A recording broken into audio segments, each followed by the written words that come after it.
Mireya Rodríguez, es analista política, es venezolana. Hola Mireya, ¿qué tal? Gracias por visitarnos.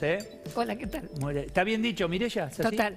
Bueno, sí. ¿Cuánto tiempo hace que usted vive aquí en Argentina? Tengo 4 años. 4 años. Sí.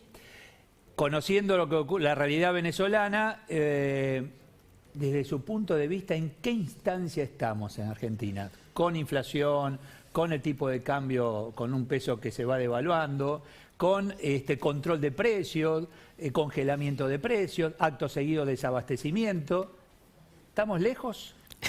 Bueno, depende del marco de referencia que usted tome. A ver. Porque aquí estamos hablando de 2 años de este gobierno versus 21 años del gobierno del régimen que tiene Venezuela. Entonces, las capas de control que de manera sucesiva y sofisticada se van montando una sobre la otra durante 21 años, es difícil de comparar contra el historial argentino.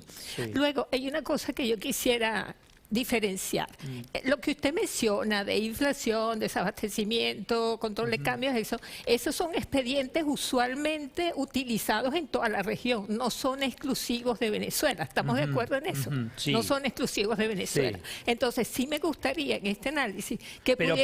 Hay un detalle no menor. ¿Sí? Venezuela primero en inflación del mundo y nosotros estamos segundos o terceros. Ajá. El resto de la región no tiene esa inflación. Seguramente. Pero entonces, ¿qué es lo que sí tienen en común? A ver. Yo lo invitaría a ver un poco más desde arriba y ver un poco cuál es el modelo que está detrás de esas decisiones.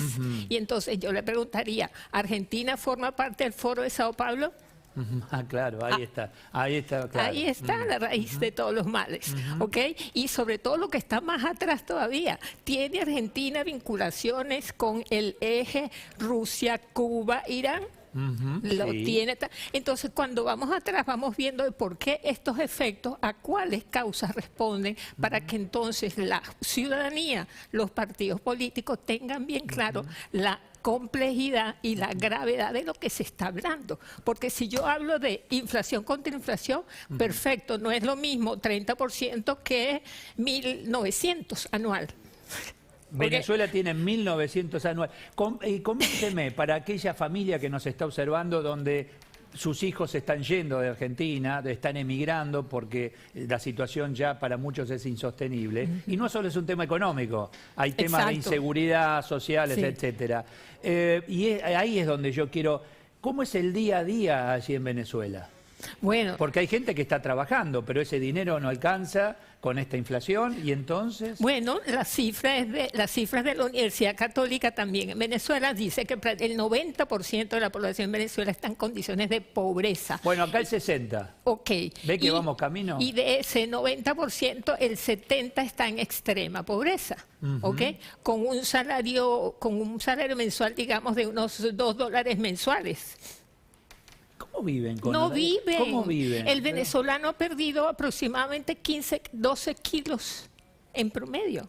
De su contextura física. En su contextura física. Y eso tiene equivalente con la economía. En el 2020 la economía es un 80% menos que en el 2012. Imagínese que usted pierda masa muscular de 80%. Sí. ¿Cómo es la economía? ¿Okay? Venezuela está en default desde el 2017. ¿Okay? Cuando tuvo ingresos petroleros inimaginables a $100 el barril. ¿Okay? Entonces, cuando tú dices somos potencialmente ricos, nosotros también lo fuimos. Exacto. Y ahora somos la nación, lamentablemente, que es tomada como caso emblemático de todo lo que no debe hacerse en un país. Usted interpreta muy bien el motivo de la invitación, porque es todo triste, honestamente. Exactamente. Pero es importante que alguien nos cuente en espejo, y con un espejo retrovisor, cuidado y yendo hacia el futuro, si quiere. Exactamente. Ojo que esto nosotros lo pasamos, a eso me refiero. De hecho, yo le comento que en el 99 había gente que nos decía a nosotros, ustedes van camino a Cuba, y nosotros decíamos, no vamos camino a Cuba. Sistemáticamente se negaba. Más o menos como en el 2005, 2006 empezó a vislumbrarse cuáles eran las características. Y el ejemplo más sistemático, más real de esa presencia cubana es que los cubanos formaron parte de la gestión pública, los sistemas de inteligencia, los sistemas de identidad nacional.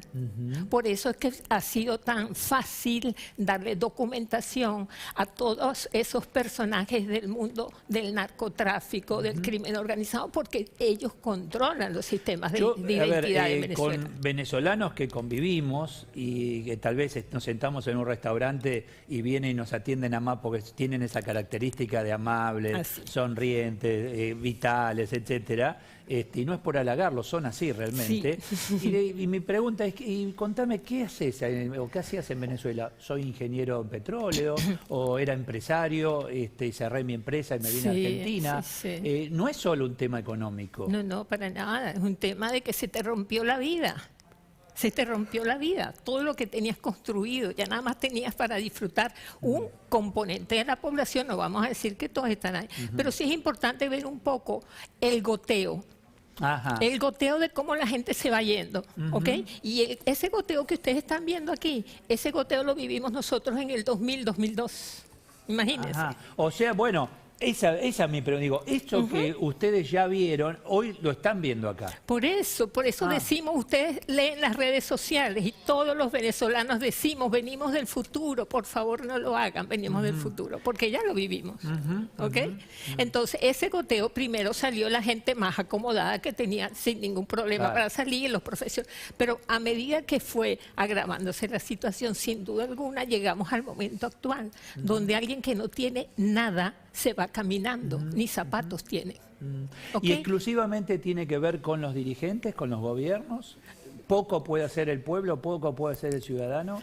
Lo que pasa es que en esos 21 años se ha incorporado una mentalidad de sobrevivencia, una cultura del miedo. La industria del miedo y de la inseguridad ha permeado el ADN, entonces el que se queda está con miedo porque lo poco que tiene lo puede perder. Cuando usted dice miedo, por ejemplo, acá hablando con comerciantes de barrio, o sea, de proximidad, le decimos, no las grandes cadenas solamente, las grandes cadenas y los productores de alimentos dicen, estamos en un momento difícil, yo no hablo. O sea, que eso es miedo. Estamos hablando de grandes actores de la economía. Exactamente. Los medianos y pequeños, con la intimidación de ir a controlarte con una carpetita así, gente que no tiene idea ni qué es un paquete de nada, pero eso es intimidación a ese comerciante. Claro.